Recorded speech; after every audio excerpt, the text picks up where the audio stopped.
Hari ini kita kembali ibadah minggu itu melalui online ya, karena pandemi Omikron ini meningkat secara tajam, sehingga kita mesti saling menjaga sesama jemaat kita, sehingga harapan kita semua juga nantinya bisa beribadah kembali. Kita berharap hal seperti ini tidak terlalu lama.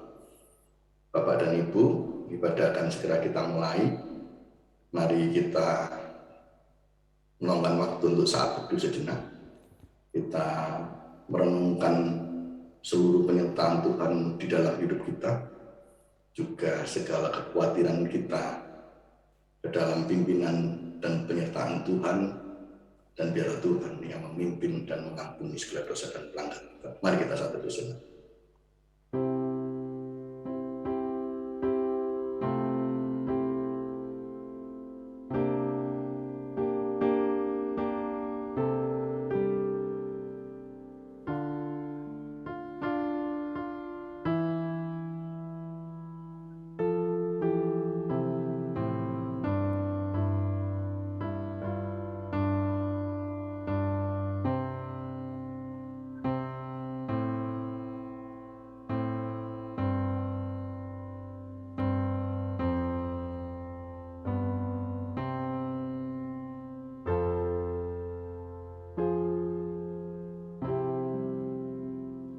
Mari kita bersatu di dalam doa. Bapa di surga, sungguh kami mengucap syukur dan berterima kasih di dalam pandemi yang tinggi ini. Kami dapat merasakan pimpinan dan penyertaan Tuhan di dalam hidup kami. Kami bersukacita karena segala kekhawatiran kami sandarkan di dalam kebenaran firman. Terima kasih Tuhan, karena Engkau kembali membawa kami dan seisi rumah kami untuk beribadah kepadamu, memuji, memuliakan nama-Mu, mendengarkan kebenaran firman-Mu. Itulah sukacita kami Tuhan, itulah penghiburan yang daripada-Mu, sehingga hari-hari yang akan kami lalui, kami hidup di dalam kekuatan dan penghiburan-Mu. Kami menyerahkan seluruh penata layan, juga seluruh jemaat-Mu di dalam pimpinan-Mu, di dalam berkat-berkat-Mu, di dalam seluruh anugerah keselamatan yang telah Kau janjikan kepada kami. Terima kasih Tuhan, kami menyerahkan ibadah minggu pada pagi hari ini di dalam pimpinan, di dalam penyertaan-Mu, dan di dalam berkat-berkat-Mu. Terpujilah Engkau Tuhan, di dalam nama Tuhan Yesus Kristus kami berdoa dan mengucap syukur. Amin. Bapak dan Ibu, mari kita bangkit berdiri. Kita pujikan, terpujilah Allah, hikmat-Nya besar.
Mari jemaat yang dikasihi Tuhan, kita akan mengarahkan kita kepada Tuhan, dan marilah kita ibadah kepadanya dengan sikap penyembahan. Pertolongan kita itu datangnya dari Tuhan Allah yang langit dan bumi, dan yang tidak pernah meninggalkan perbuatan tangannya. Anugerah damai sejahtera dari Allah dan dari Tuhan Yesus Kristus, dan oleh pertolongan Roh Kudus sertai ibadah di minggu pagi hari ini. Mari kita katakan firman Tuhan yang terambil di dalam ketetapan pasal 3 ayat 22 sampai 25 demikian firman Tuhan. Tak berkesudahan kasih setia Tuhan, tak habis-habisnya rahmat-Nya, selalu baru setiap pagi. Besar kesetiaan-Mu, Tuhan adalah bagianku, kata jiwaku. Oleh sebab itu aku berharap kepadanya. Tuhan terbaik bagi orang yang berharap kepadanya, bagi jiwa yang mencari Dia. Jemaat sekalian, di kita akan menaikkan pujian jauh tinggi dari dalam.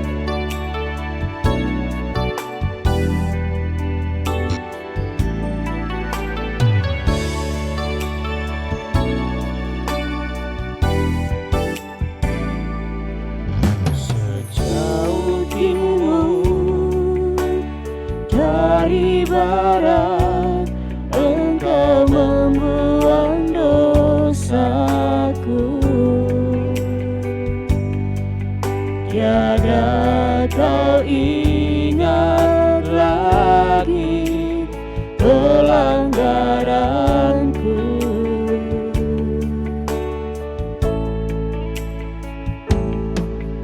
Jauh ke dalam tubir laut, kau melemparkan dosaku.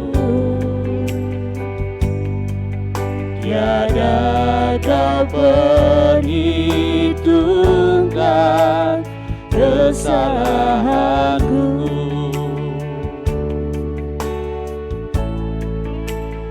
Betapa besar kasih pengampunan-Mu Tuhan. Tak kau pandang hina hati yang hancur.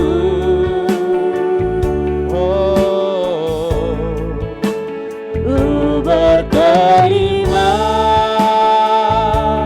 kasih kepadamu ya Tuhan. Pengampunan yang Kau beri pulihkanku.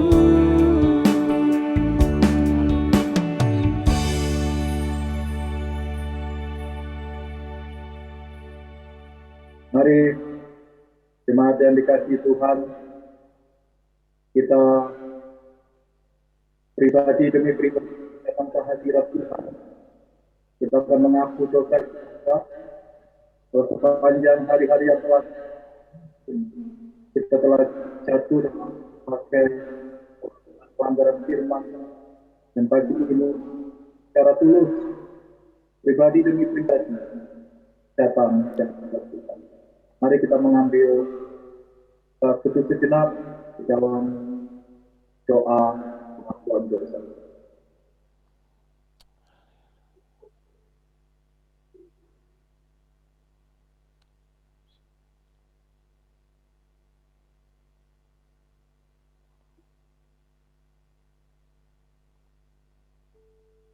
Bapa, kami mengucap syukur buat pagi ini. Betapa Engkau sangat baik dalam kehidupan kami. Di tengah-tengah kesulitan, senantiasa hadir untuk kami, memberi kekuatan, memberi penghiburan, dan Engkau berkarya untuk kehendak dan kedaulatan dalam setiap hari. Kami mengucap syukur bagaimana Tuhan senantiasa ada bagi kami di dalam setiap proses yang kami hadapi, di dalam tujuan Tuhan dalam kehidupan kami. Engkau senantiasa memimpin kami untuk melangkah di dalam kebenaran firman-Mu. Kami bersyukur Tuhan pagi ini Tuhan telah mengampuni dosa kami. Kami bersyukur betapa kasih setia-Mu di dalam kehidupan kami sungguh teramat dalam. Sungguh luar biasa Tuhan, kami menyelami kasih-Mu dalam kehidupan kami. Dan pagi ini Tuhan, kami bersyukur atasnya betapa Engkau sangat mengasihi kami. Kami berdoa Tuhan hari-hari ke depan, hari-hari yang akan lalui, di tengah-tengah kesulitan, di tengah-tengah pandemi yang pada tahap puncak-puncaknya ini.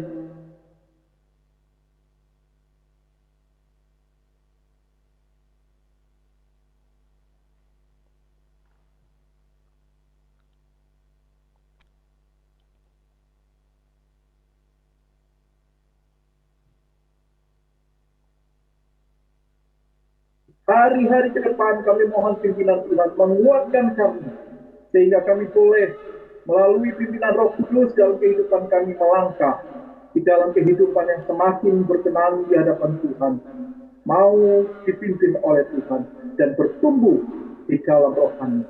Terima kasih ya Bapa.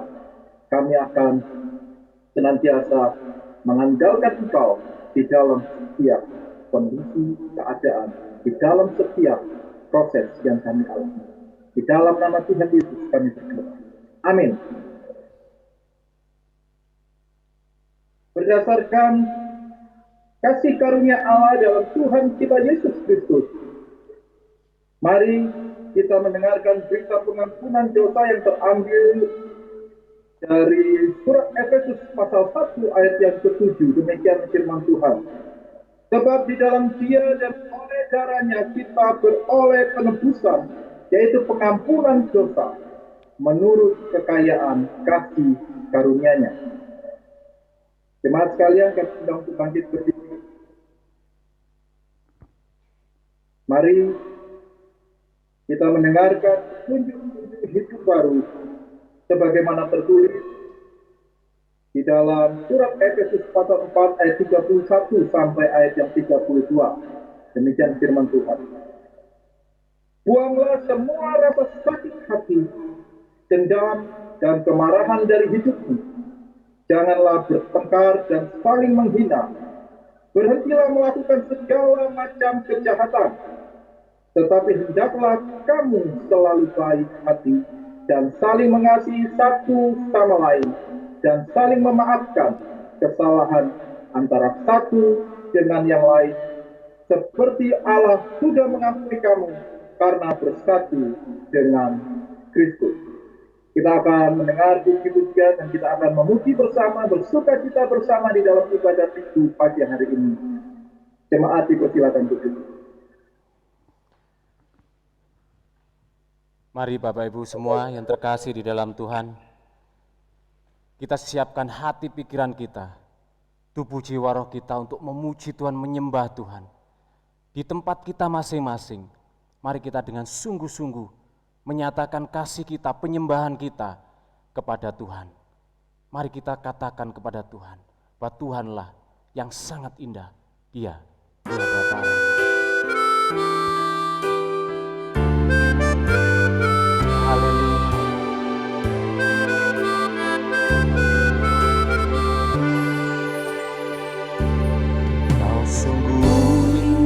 Tiada caranya, sungguh menakjubkan, sungguh ajaib untuk dimengerti,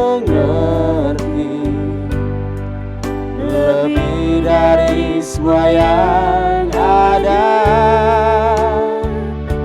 Hikmat-Mu tiada terselami, kasih-Mu dalam tak terduga.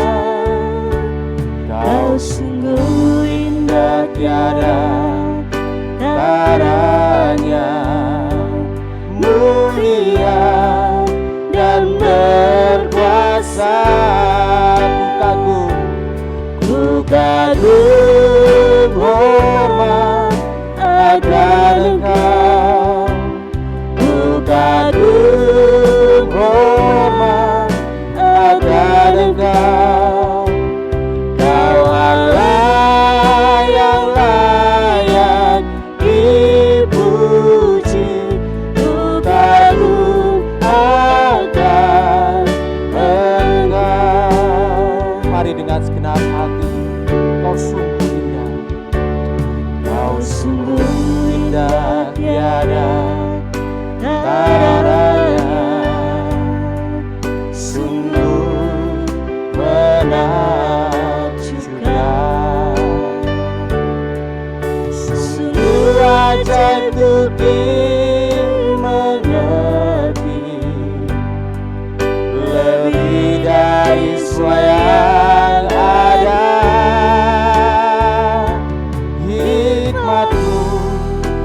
kasih-Mu dalam tak terduga. Kau sungguh indah tiada taranya, mulia dan berkuasa.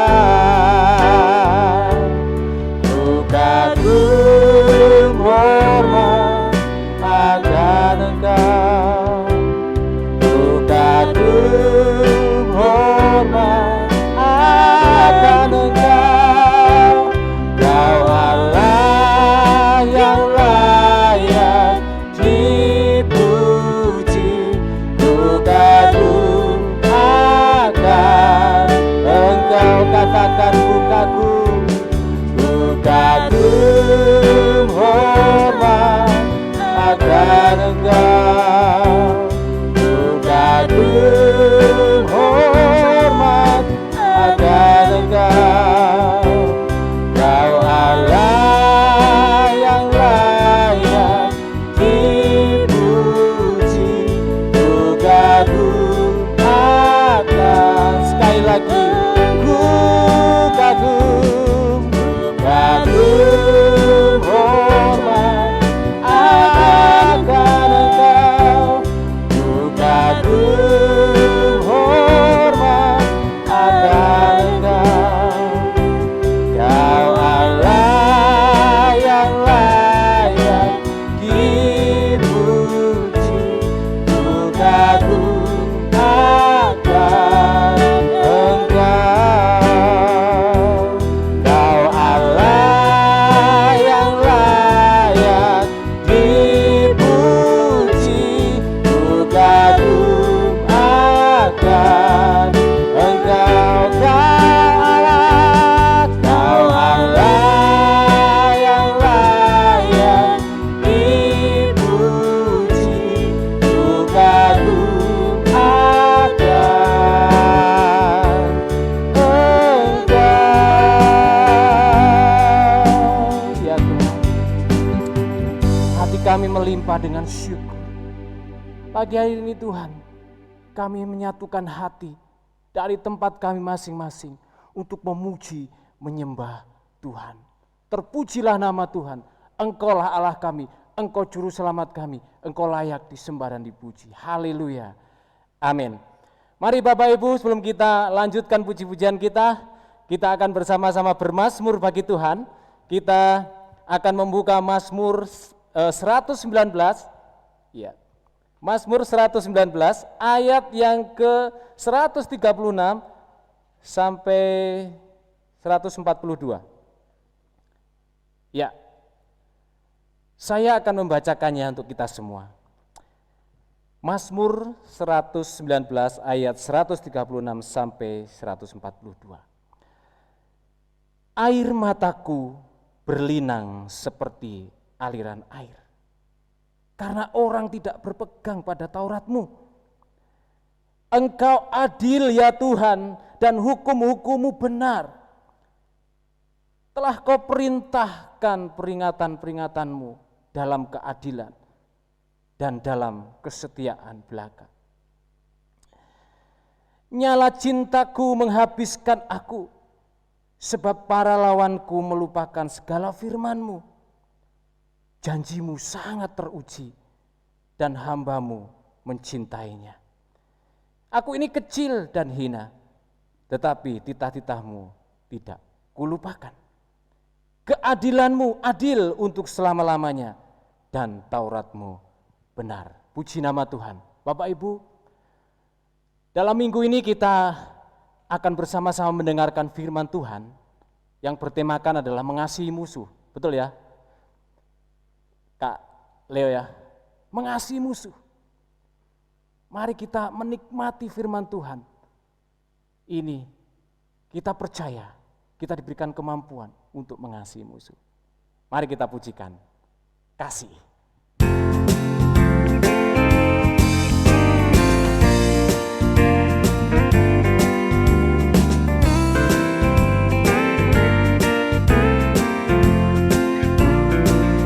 Kasih itu sabar, murah hati, lemah lembut, tak cemburu. Kasih itu memberi sukacita di hati. Kasih itu mengerti, selalu memberi, tiada mencari lemahnya diri. Kasih itu memberi sukacita di hati. Begitu banyaknya cerita tentang kasih-Nya yang sempurna. Marilah kita memberi dunia teladan Kristus di dalam kita. Ya, mari kita nikmati ya lagu pujian syairnya mengingatkan kita untuk mengasihi.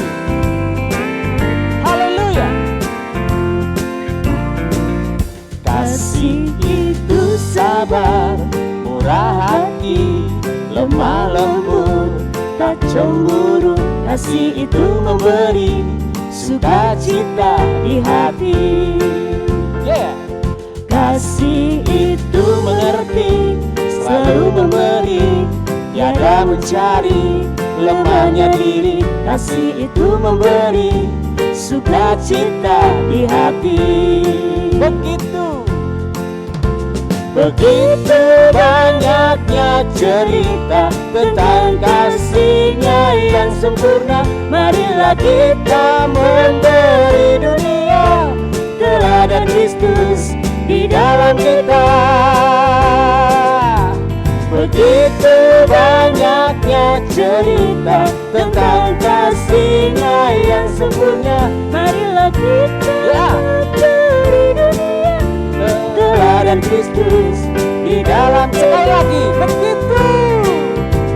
begitu banyaknya cerita tentang kasih-Nya yang sempurna. Marilah kita memberi dunia teladan Kristus di dalam kita. Ya. Oh, haleluya. Luar biasa ya. Kita diingatkan kembali untuk mengasihi. Kasih itu sabar, kasih itu murah hati. Mari Bapak Ibu kita memberikan hati kita sungguh-sungguh untuk mendengarkan firman Tuhan. Untuk mengantar firman Tuhan, mari kita pujikan satu pujian. Pengampunan adalah. Lagu ini diciptakan atas pengalaman kisah nyata seorang anak yang mengampuni pembunuh ibunya. Dalam kegelapan hatiku,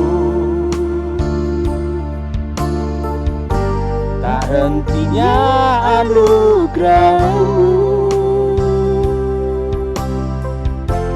Engkaulah satu kasih sejati, Tuhan, ajarku mengerti. Diampuni itu sangat indah, diampuni itu mulia. Yang Kau rindukan ku bahagia, ku mau memberi yang ku terima.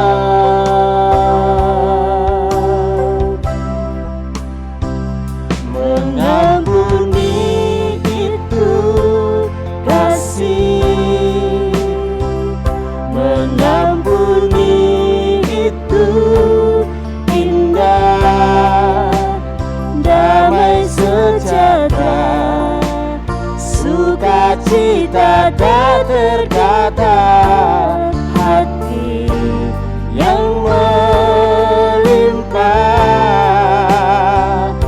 Mengampuni itu memberi, mengampuni itu rela, takkan ku tolak kerinduan-Mu ya Bapa. Ampuni sesama, kita nikmati syair-syair lagu dalam kegelapan hatiku. Oh, tak hentinya anugerah-Mu, Engkaulah satu kasih sejati. Tuhan, ajarku mengerti. Diampuni itu sangat indah, diampuni itu mulia. Yang kau rindukan ku bahagia, ku mau memberi yang ku terima.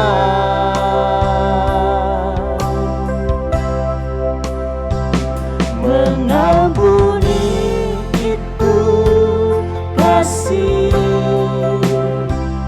mengampuni itu indah, damai sejahtera, sukacita tak terkata, hati yang melimpah. Mengampuni itu memberi, mengampuni itu rela, takkan ku tolak kerinduan-Mu ya Bapa. Ampuni sesama. Mari katakan sama-sama. Mengampuni itu kasih, mengampuni itu indah, damai sejahtera, haleluya, sukacita dan terdapat hati yang kami percaya Tuhan. Oh, mengampuni itu memberi, mengampuni itu rela, takkan ku tolak kerinduan-Mu ya Bapa. Ampuni sesama. Mari dengan segenap hati katakan, mengampuni itu kasih, mengampuni itu kasih, mengampuni itu, haleluya. Jamah hati kami Tuhan, damai sejahtera, Engkau rindukan kami bahagia, Engkau rindukan kami damai sejahtera Tuhan. Hati, haleluya. Oh, mengampuni itu memberi, mengampuni itu rela, takkan ku tolak kerinduan-Mu ya Bapa. Ampuni sesama, takkan ku tolak kerinduan-Mu ya Bapa. Ampuni sesama, takkan ku tolak kerinduan-Mu ya Bapa. Ampuni sesama.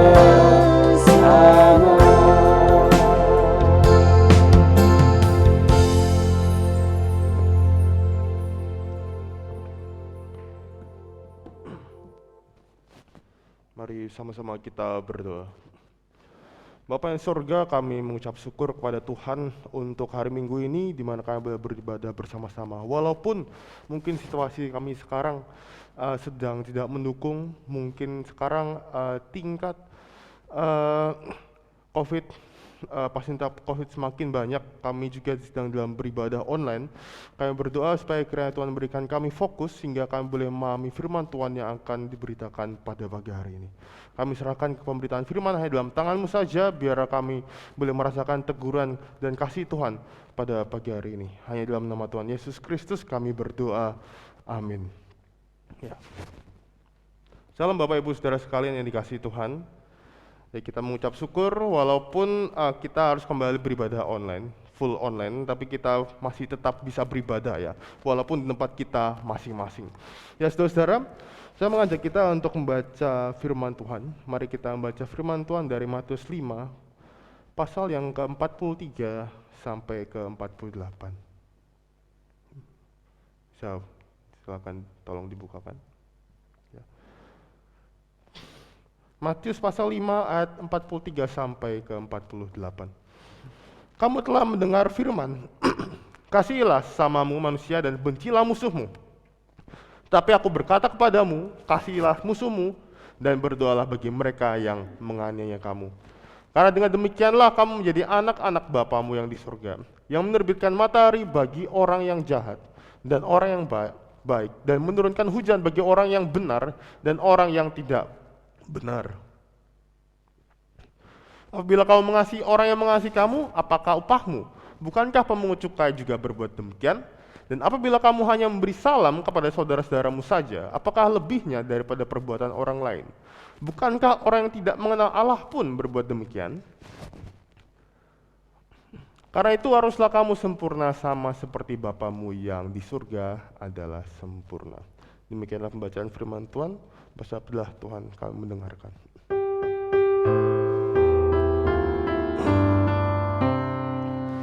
Bersabdalah Tuhan, kami mendengarkan.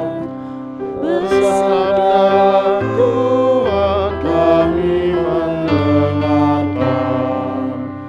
Kuatkanlah kami dan hiburlah kami.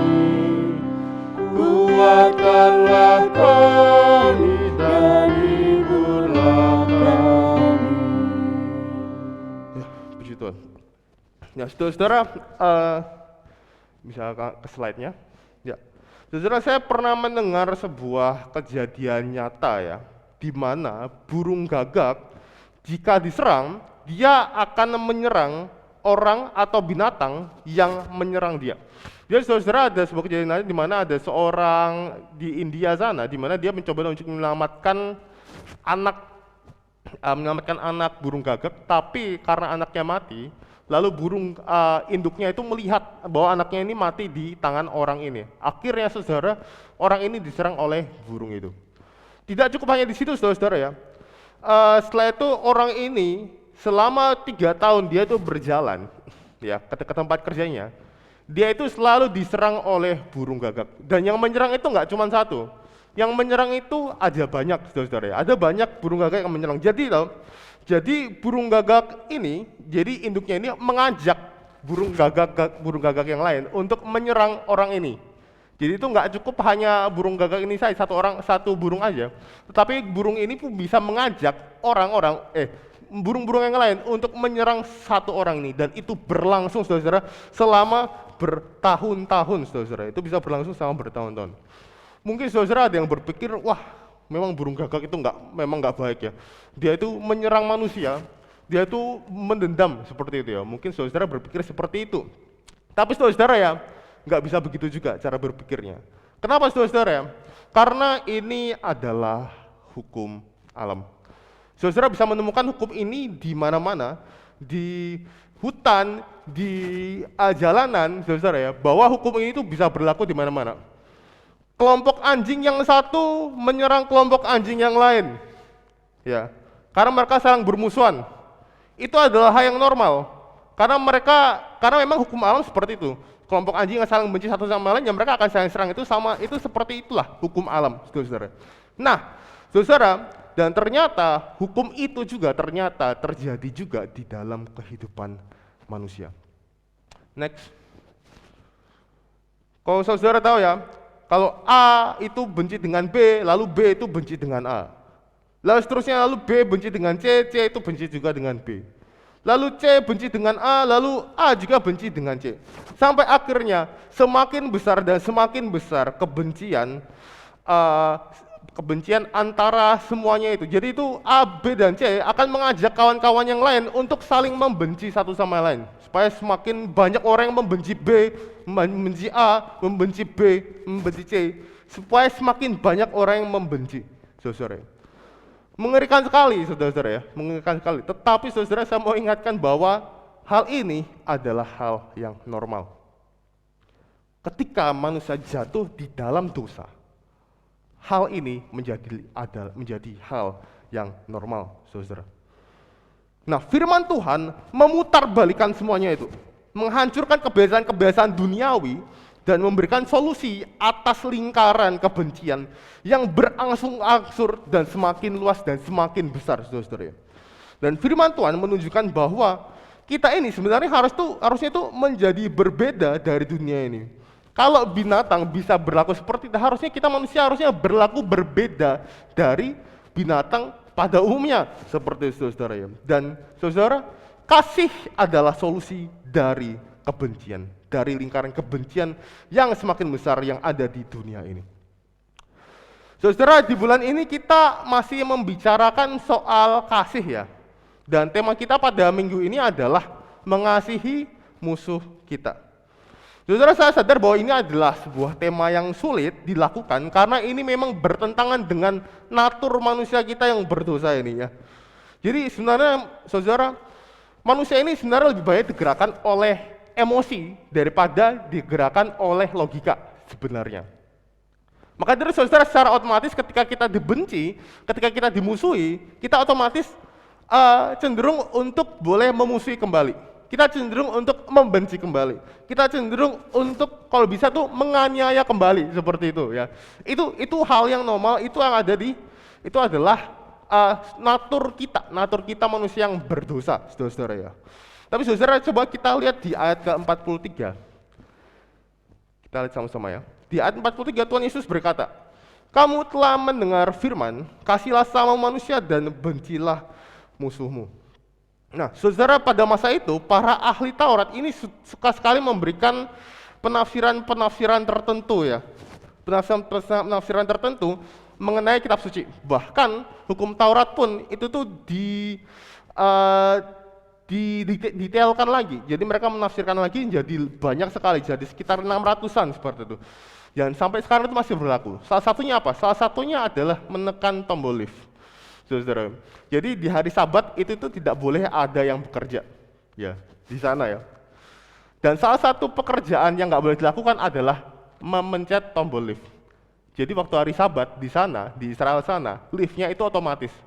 Jadi supaya mereka tidak melanggar hari Sabat, karena mencet tombol itu sama saja melakukan pekerjaan hari Sabat di hari Sabat. Saudara, begitu rumitnya ya, mereka melakukan penafsiran yang demikian, saudara, yang sebenarnya itu udah nggak penting. Nah, saudara, Tuhan Yesus ngomong seperti ini, sebenarnya ada referensinya. Ternyata mereka, para ahli Taurat memelesetkannya itu, bukan memelesetkan, mereka tuh menafsirkannya, itu memberikan tafsiran yang menyebar luas di orang Yahudi. Dari Imamat 19 ayat yang ke-18. Kita bersama-sama lihat. Imamat pasal yang ke-19 ayat 18. "Janganlah engkau menuntut balas, dan janganlah menaruh dengan dendam terhadap orang-orang sebangsamu, melainkan kasihilah sesama manusia seperti dirimu sendiri. Akulah Tuhan."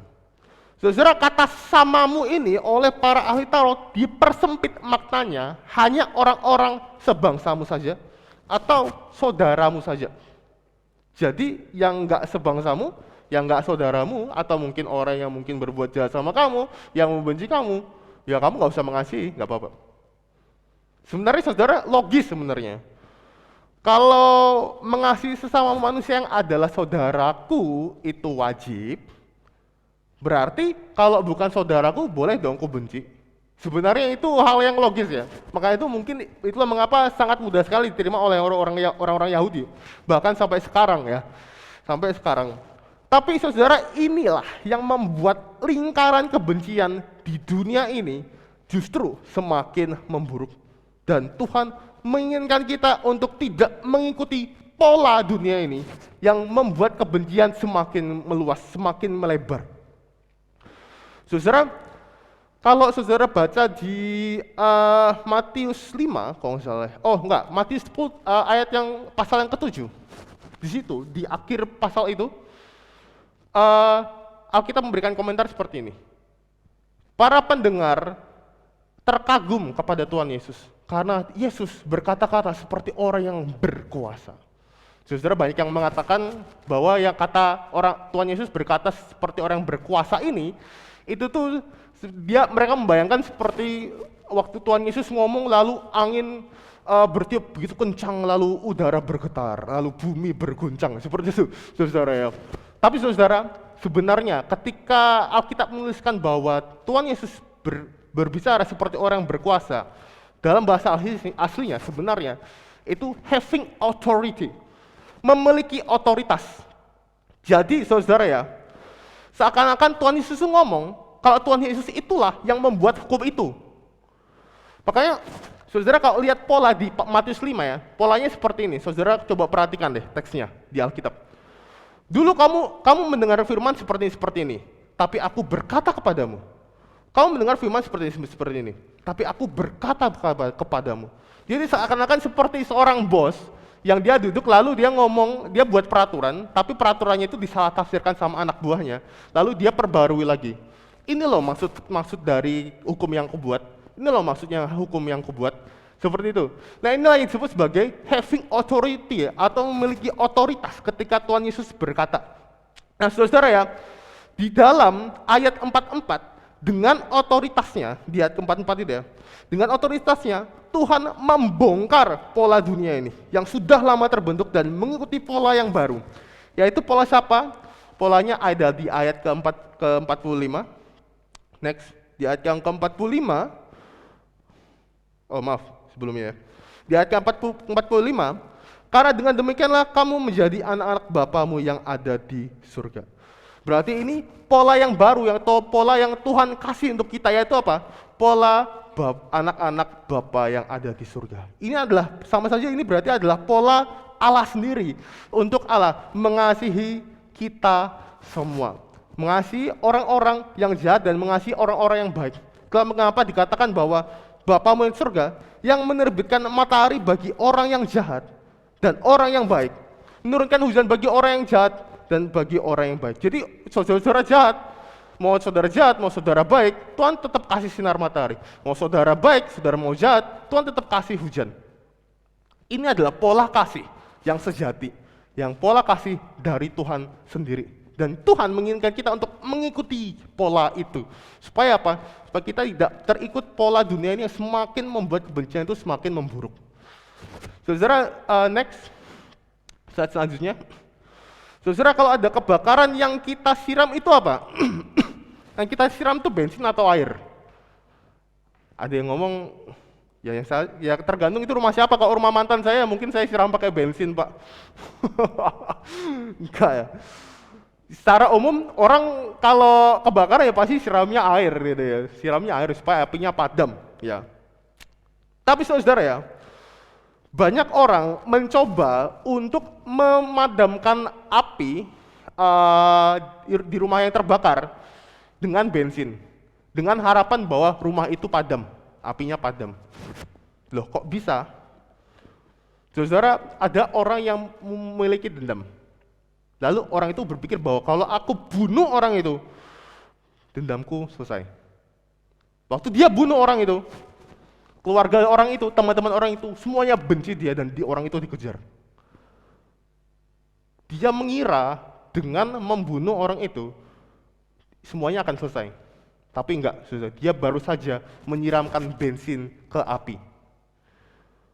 Membenci orang yang membenci kita, ya, membahas orang yang menganiaya kita sama saja dengan orang menyiram api dengan bensin, tapi dengan tujuan api itu padam.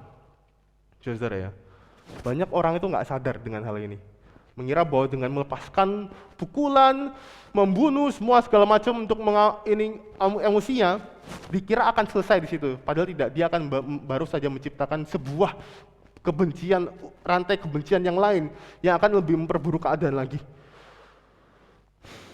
Dengan mengasihi musuh kita, justru dengan mengasihi musuh kita, lingkaran kebencian tersebut diputuskan. Dengan berdoa bagi orang yang menganiaya kita, lingkaran kutukan itu diputuskan. Bahkan orang yang dulu membenci kita, melihat kasih Allah, karena melihat kasih Allah dalam diri kita, orang itu bisa diubahkan menjadi orang yang baik, menjadi bertobat. Next. Nah saudara, ini jadi ada seorang di Afrika sana ya. Jadi orang ini adalah turunan kafir, lalu dia adalah seorang ahli hukum, saudara-saudara. Waktu dia itu hidup di zaman abad ketiga, di mana orang-orang Kristen pada masa itu di sana mengalami penganiayaan yang begitu hebatnya. Lalu dia ini mungkin bisa dikatakan salah satu orang yang mendukung itu, karena dia adalah salah satu orang hukum. Dia adalah seorang pengacara gitu ya, pengacara. Dan bisa dikatakan dia adalah orang yang juga menuntut orang-orang Kristen untuk dihukum. Dengan segala kepintarannya itu, saudara-saudara ya. Lalu dia lihat orang Kristen dibakar hidup-hidup,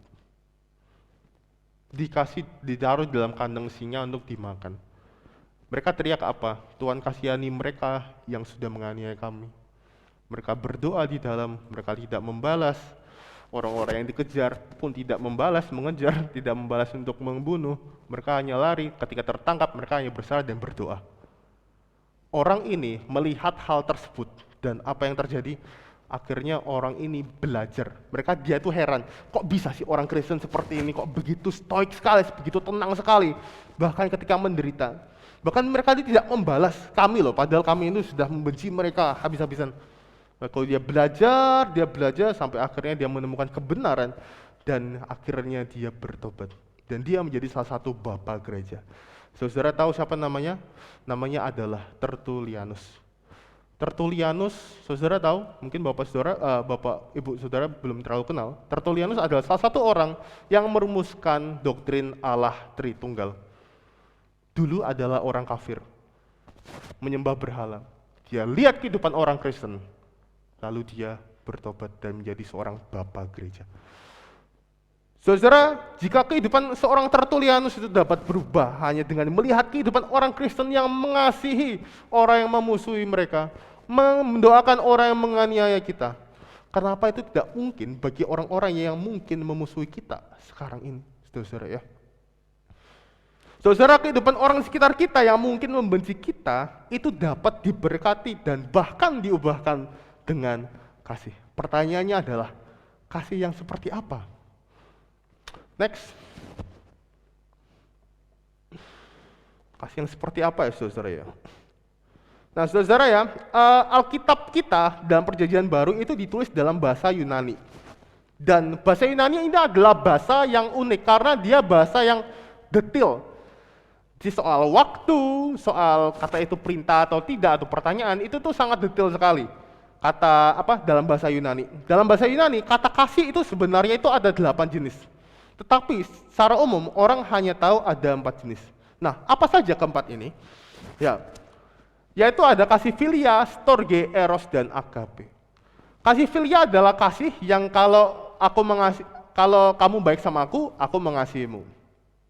Kalau storge, aku mengasihimu kalau kamu itu keluargaku. Jadi kalau kamu bukan keluargaku, aku nggak akan mengasihi kamu. Lalu kalau eros, aku mengasihi kamu kalau kamu bisa puaskan nafsuku. Kalau kamu nggak bisa puaskan nafsuku, kalau kamu tidak membuat aku tertarik padamu, maka aku nggak akan mengasihimu. Sedangkan kasih agape adalah kasih di mana aku mengasihimu karena aku mau mengasihimu. Tanpa syarat, itu adalah kasih agape. Saudara, ketika tadi kita baca di ayat 44 ya, Tuhan Yesus memerintahkan kita untuk mengasihi musuh kan. Saudara tahu Tuhan pakai kata kasih yang mana? Apakah pakai kata storge, filia, atau eros? Saudara, memakai kata apa? Memakai kata agape, saudara. Jadi Tuhan Yesus memerintahkan seperti ini. Tapi aku berkata kepadamu, agapelah musuhmu dan berdoalah bagi mereka yang menganiaya kamu. Saudara, mengasihi musuh dengan kasih yang tanpa syarat. Tuhan merintahkan kita untuk mengasihi musuh kita dengan kasih yang tanpa syarat. Karena itulah kasih yang tidak menuntut apa-apa. Bagaimanapun orang yang membenci kita, orang yang menganiaya kita adalah orang yang sebenarnya tidak memenuhi syarat untuk kita kasih. Itulah kenapa Tuhan menyuruh kita untuk mengasihi orang-orang seperti itu dengan kasih agape, yaitu kasih yang tidak menuntut syarat, kasih yang tidak meminta syarat, yang cukup untuk dikasih. Ini adalah kasih yang sejati. Pola kasih Tuhan kepada manusia yang tidak menuntut syarat, tapi Tuhan tetap mengasihi. Saudara, seringkali itu kita tuh terjebak dengan kasih dua arah ya. Tolong ditampilkan. Nah, sekarang kita tuh seringkali terjebak dengan kasih dua arah. Setelah itu kita tuh merasa berjasa. Maksudnya apa kasih dua arah? Jadi aku mengasihi kamu, lalu kamu mengasihi aku. Setelah itu aku mengasihi kamu lagi. Setelah itu kamu mengasihi aku lagi. Dan merasa cukup seperti itu ya. Jadi karena aku mengasihi kamu mengasihi aku. Karena kamu mengasihi aku pun mengasihi kamu. Akhirnya kasihnya itu hanya terjebak di situ aja. Di situ aja kasihnya itu. Cuma muter-muter di situ aja. Dan akhirnya orang puas. Merasa bahwa dia sudah mengasihi. Oh, saya sudah mengasihi sahabat saya. Sahabat saya juga sudah mengasihi saya sudah mempraktekkan kasih. Seperti itu. Orang itu merasa puas dengan kasih yang seperti ini. Saudara, coba kita perhatikan ayat 46 dan ke-47. Saya bacakan ya. Apabila kamu mengasihi orang yang mengasihi kamu, apakah upahmu? Bukankah pemungut cukai juga berbuat demikian? Dan apabila kamu hanya memberi salam kepada saudara-saudaramu saja, apakah kelebihnya dari perbuatan orang lain? Bukankah orang yang tidak mengenal Allah pun berbuat demikian? Nah saudara, ini ya, yang saya katakan tadi bahwa orang ini seringkali terjebak di kasih ini. Cuman kasihnya itu dua arah aja, cuman mengasihi satu orang, lalu orang itu mengasihi kembali. Cuman kasihnya itu muter-muter di situ aja. Akhirnya nggak keluar kasihnya cuma di situ aja. Bagaimana dengan orang-orang di luar sana yang belum mengenal Tuhan, yang tidak tahu cara berbuat baik? Apakah kita tidak bisa memberikan kasih kepada mereka? Tapi Tuhan dengan kasih agape, Tuhan menginginkan kita untuk mengasihi orang di luar sana, bahkan mengasihi musuh kita dan orang yang menganiaya kita. Justru kasih yang tidak meminta syarat adalah kasih yang tidak menuntut dan kasih yang sejati. Dan Tuhan perhitungkan kasih ini. Dan ini menjadi identitas kita sebagai anak-anak Tuhan. Saudara, suatu hari ada seorang bapak dan seorang anak di mana mereka ini berjalan-jalan ya. Lalu mereka ini menemukan seekor anjing. Anjingnya kotor. Ini dia anjingnya ya. Kotor sekali anjingnya. Mungkin lucu tapi kotor. Dia tuh suka berkubang ya. Dia tuh suka berkubang, main di kubangan. Lalu anjing ini diambil sama kedua orang tersebut, bapak dan anak ini. Mereka bawa ke rumah ya, lalu mereka bersihkan anjing ini. Setelah dibersihkan, dikasih makan, dikasih tempat tidur. Tapi anjing ini tuh sering keluar rumah, lalu pergi, kabur, lalu main ke kubangan lagi. Lalu dicari lagi, dapat lagi, dibawa lagi ke rumah, dibersihkan lagi. Disuruh makan, suruh tidur, tapi kabur lagi. Begitu terus, berulang terus. Suatu hari anjing ini tuh tidak melihat kiri kanan jalan ya, jalannya tuh rame. Waktu dia lewat gini, ternyata ada mobil yang nggak tahu bahwa ada anjing di bawah yang akan kelindas. Melihat hal tersebut, saudara ya, bapak dan anak ini kan mengejar. Lalu apa yang terjadi? Bapak ini mendorong anak ini untuk menyelamatkan anjing ini. Anaknya mati, anjingnya selamat. Saudara, kelihatannya agak nggak masuk akal ya, kok bisa ya? Saudara, sebenarnya anjing ini adalah gambaran dari hidup kita sebenarnya. Orang-orang Kristen yang sudah diselamatkan oleh Tuhan. Tetapi, seringkali kita tuh tidak berpikir bahwa kita ini adalah orang-orang yang kotor. Tetapi, walaupun kita kotor, kita adalah orang-orang yang nakal, yang seringkali jatuh dalam dosa, Tuhan berkali-kali menyelamatkan kita. Tuhan berkali-kali mengasihi kita tanpa syarat. Kayu salib adalah bukti di dalam sejarah kalau Allah memberikan segala-galanya bagi musuhnya. Yaitu siapa? Yaitu manusia berdosa. Siapa manusia berdosa? Kita. Sehingga musuh-musuhnya ini bisa berdamai dengan Allah dan dapat bersekutu bersama-sama dengan Dia nanti. Saudara. Jadi saya mau nyadaran bahwa sebenarnya awalnya kita ini adalah musuh-musuhnya Allah. Tetapi Allah lebih dulu mengasihi kita dengan kasih yang tanpa syarat tersebut. Jika saudara sudah merasakan kasih Allah yang terus mengalir, bahkan ketika dulu kita masih menjadi musuh Allah, mengapa kita tidak mau mengasihi musuh kita dengan kasih yang sama yang telah Allah berikan kepada kita? Saudara, bayangkan saya meminjamkan HP ini kepada Bu Yuni misalnya ya. Bu Yuni, ini saya pinjamkan. Bu Yuni lagi butuh HP. Bu Yuni pinjam HP-nya, Bu Yuni pakai kan. Setelah puas habis itu Bu Yuni kembalikan. Bu Yuni ngomong, "Terima kasih Kak Leo sudah pinjamkan HP ini kepada saya." Saudara, ketika Bu Yuni kasih ke saya HP ini, saya untung nggak dari Bu Yuni? Saya nggak untung dari Bu Yuni, karena apa? Karena itu adalah HP saya. Ini adalah milik saya. Bu Yuni hanya mengembalikan apa yang menjadi milik saya. Saudara, sadarkah saudara bahwa apa yang kita miliki sebenarnya itu bukan milik kita? Pikiran kita, otak kita ya, uang kita, tenaga kita, kepintaran kita, semua yang kita miliki ini sebenarnya bukan milik kita, tetapi milik Tuhan. Otomatis kalau kita ngasih kembali kepada Tuhan, kita ngasih persembahan kepada Tuhan, kita sebenarnya nggak ngasih apa-apa ke Tuhan, kita itu cuma mengembalikan. Dan Tuhan itu tidak pernah untung apa-apa. Tuhan walaupun tidak pernah untung apa-apa, Tuhan tahu bahwa Tuhan tidak untung apa-apa, tapi Tuhan terus mengasihi kita. Dia kasih segala-galanya. Dengan buktinya apa? Dengan kayu salib, Dia mati bagi kita. Saudara, mungkin sekarang kita sedang merasa aman-aman saja. Mungkin kita merasa bahwa saya nggak punya musuh tuh. Saya tidak ada orang yang menganiaya saya itu. Tapi saudara bisa jadi suatu saat nanti, saudara akan menghadapi situasi dan kondisi yang seperti ini. Saudara akan dikelilingi oleh orang-orang yang memusuhi saudara dan membenci saudara. Atau mungkin saudara sekarang mungkin sedang berada di posisi saudara itu sedang dimusuhi. Karena mungkin saudara berbeda dari yang lainnya.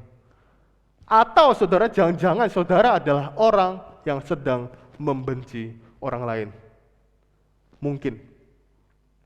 Saudara, saya mau mengatakan saya tidak memaksa saudara untuk mengasihi orang-orang tersebut. Saya tahu bahwa orang-orang tersebut mungkin tidak layak untuk dikasihi. Tapi saya hanya mau mengingatkan saja saudara, Tuhan sudah mengasihi kita dengan begitu besarnya. Bahkan Tuhan tahu bahwa kita tuh nggak bisa kasih apa-apa sama Tuhan. Tapi Tuhan terus mengasihi kita dengan tanpa menuntut syarat. Kayu salib di atas bukit Golgota itu adalah buktinya bahwa Tuhan mengasihi kita bahkan sebelum kita mengenal Dia dan bahkan ketika kita masih menjadi musuhnya Dia. Tuhan sudah mengasihi kita terlebih dahulu. Maukah saudara-saudara untuk mengasihi orang-orang yang mungkin menganiaya kita atau mungkin musuh kita? Saudara sendiri yang menjawab di dalam hati saudara-saudara ya. Saya percaya bahwa jika saudara mengasihi orang yang tidak layak untuk dikasihi, Tuhan perhitungkan hal tersebut. Amin untuk firman Tuhan. Mari sama-sama kita berdoa. Bapa yang di surga, kami bersyukur untuk firman Tuhan yang boleh diberitakan pada pagi hari ini melalui hamba-Mu. Tolong kami ya Tuhan untuk belajar mengasihi musuh kami dan orang-orang yang mungkin menganiaya kami. Kami menyadari bahwa seringkali ini adalah menjadi hal yang sulit bagi kami. Tapi hanya dari Tuhan sajalah, Tuhan sendiri yang memampukan kami untuk boleh menerapkan pola kasih Allah di dunia ini, untuk mengasihi orang-orang yang tidak layak dikasihi, sesuai dengan kasih Tuhan yang sudah memberikan matahari dan juga sinar dan juga hujan kepada mereka yang jahat dan kepada orang yang baik, ya Tuhan.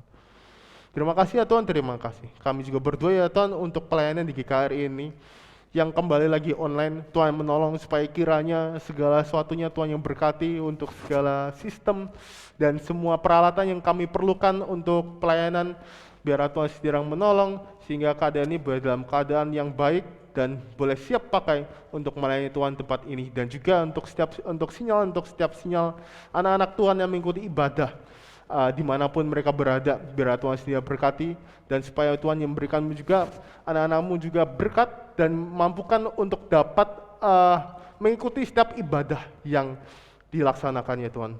Kami berdoa juga untuk setiap anak-anakmu dimanapun berada yang sedang dalam keadaan sakit, tidak dalam keadaan yang tidak baik, dalam keadaan yang lemah.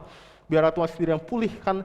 Kami percaya mujizat Tuhan nyata dalam kehidupan mereka, dan biar Tuhan memakai obat-obatan, dokter, maupun memakai makanan dan minuman yang ada untuk dapat memulihkan fisik mereka ya Tuhan. Kami juga berdoa untuk setiap ibu-ibu hamil yang sekarang sedang menantikan anak mereka. Biar Tuhan sendiri juga yang melindungi mereka di masa kehamilannya mereka ini, sampai di kemudian nanti mereka dapat melahirkan dengan selamat, dan Tuhan sendiri yang juga boleh menyediakan segala kebutuhan mereka juga ya Tuhan. Kami juga berdoa ya Tuhan supaya jemaat GKRI boleh semakin setia untuk beribadah, semakin setia untuk boleh bersekutu, sehingga tidak hanya berhenti di dalam ibadah online saja, tetapi ada relasi yang dekat antara satu anggota jemaat dengan anggota jemaat yang lain, sehingga kami juga boleh mempraktikkan kasih mulai dari dalam gereja ini ya Tuhan.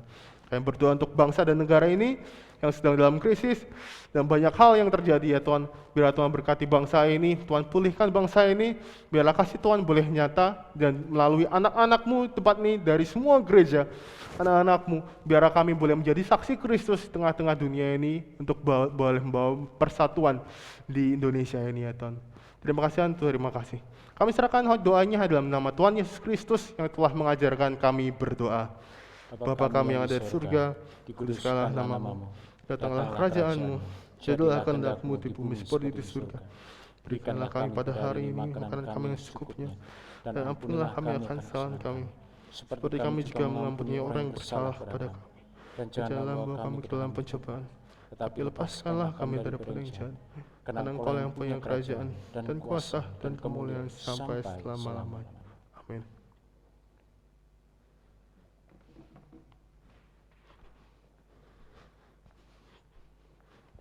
Silakan Pak Mahendra. Bapak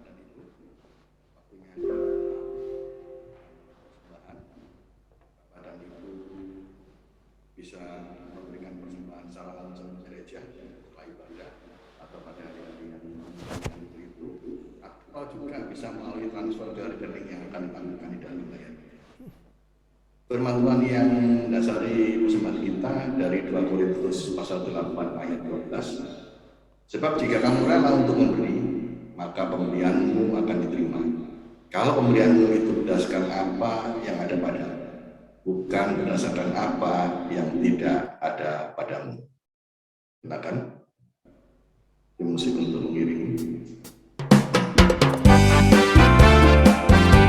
Mari kita adakan pujian kasih Allah melingkupi saya. Selama-lamanya, karena kasih-Nya ku tak takut jua, sebab Allah selalu sanggup menolong saya. Ku tak dapat hidup tanpa kasih, kasih Yesus mengangkat aku dan menghibur aku, menggerakkanku. Ku tak dapat hidup tanpa kasih, kasih Yesus mengangkat aku, layani Tuhan dan sesama lebih sungguh. Sekali lagi, kasih Allah. Kasih Allah melingkupi saya, lingkupi saya selama-lamanya.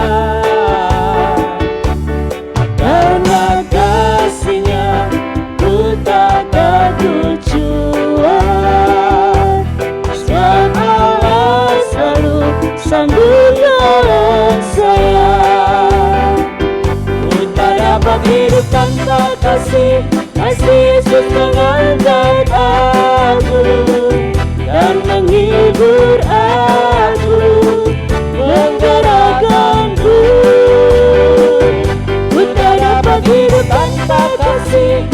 Yesus mengangkat aku.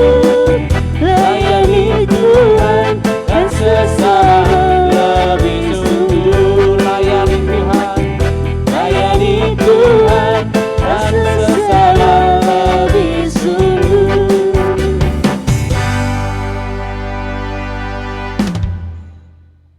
Mari kita bawa persembahan kita di dalam doa.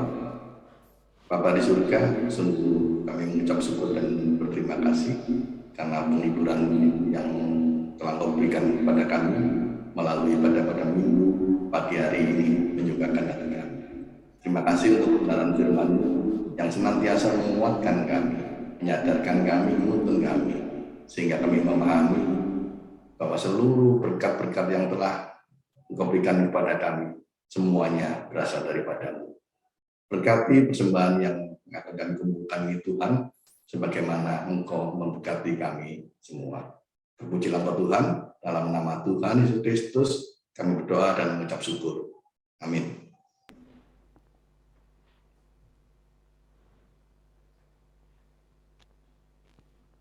Mari jemaat yang kita sama-sama kita akan mengucapkan iman Rasul.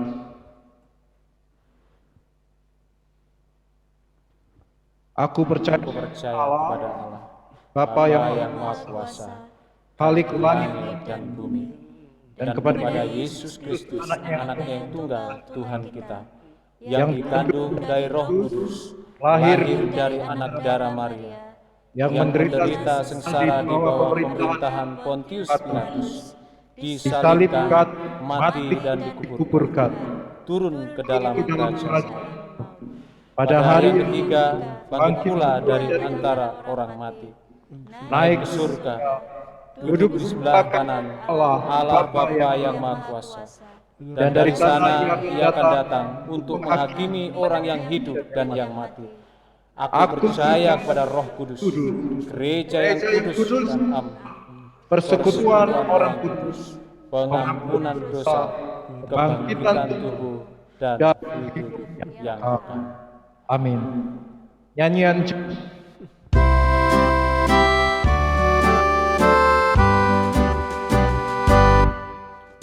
Karena kasih-Nya padaku, Yesus datang ke dunia. Ia telah memberi hidupnya gantiku yang bercelah. Oh, betapa mulia dan ajaib kuasa-Nya. Kasih Juru Selamat dunia menebus manusia.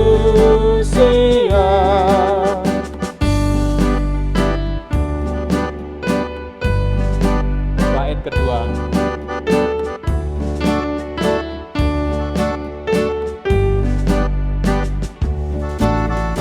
Dengan sabar dan hikmat-Nya, Yesus pimpin hidupku. Firman dan kebenaran-Nya, itulah peganganku. Oh, betapa mulia dan ajaib kuasa-Nya. Kasih Juru Selamat dunia menebus manusia.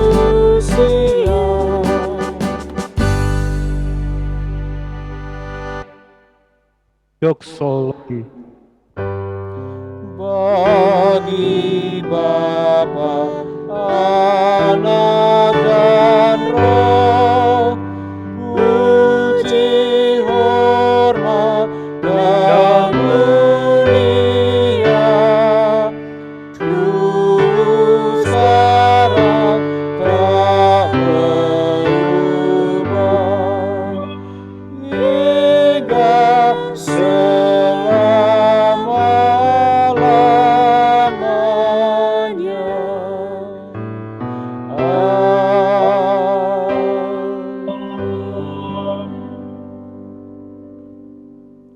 Jemaat yang dikasihi Tuhan, terimalah berkat dari Tuhan dan senantiasa lakukanlah firman Tuhan, kasihilah sesamamu, kasihilah musuhmu. Tuhan memberkati engkau dan melindungi engkau. Tuhan menyinari engkau dengan wajah-Nya dan memberi engkau kasih karunia. Tuhan menghadapkan wajah-Nya kepadamu dan memberi engkau damai sejahtera. Amin.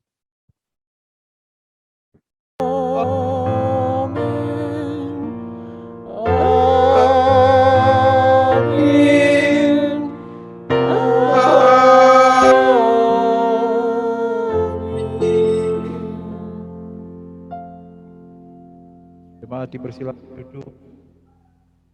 Kita ambil satu detik. Tuhan Yesus memberkati. Selamat minggu. Saya mau bicara sebentar Pak Agus, tolong kasih waktu sebentar Pak Agus. Iya Pak, monggo silahkan. Ya, ini bukan bicara apa, tapi ucapan duka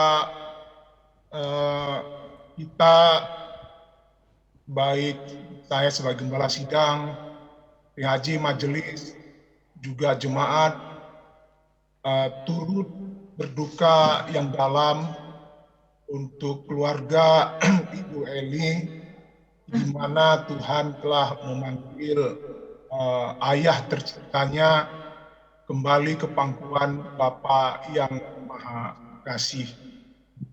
Oleh karena itu, Ibu Eli, kami seluruh jemaat turut berduka, merasakan apa kesedihan Ibu, dan kiranya doa kami Tuhan memberikan kekuatan, penghiburan untuk seluruh keluarga besar Ibu Eli, ya, sebagai satu persaudaraan. Ya, lagi kami turut berduka yang sedalam-dalamnya. Tuhan memberkati Ibu Eli dan keluarga besar. Dan kiranya juga doa kami melawat Ibu Eli dengan kesembuhan. Mungkin ada keluarga juga yang sedang mengalami sakit. Kami mohon Tuhan memberkati dengan kesembuhan yang daripadanya. Selamat hari Minggu untuk jemaat sekalian. Terima kasih teman-teman yang telah melayani hari ini. Dan terima kasih untuk doa-doa kita semua. Selamat hari Minggu, Tuhan memberkati kita. Selamat hari Minggu.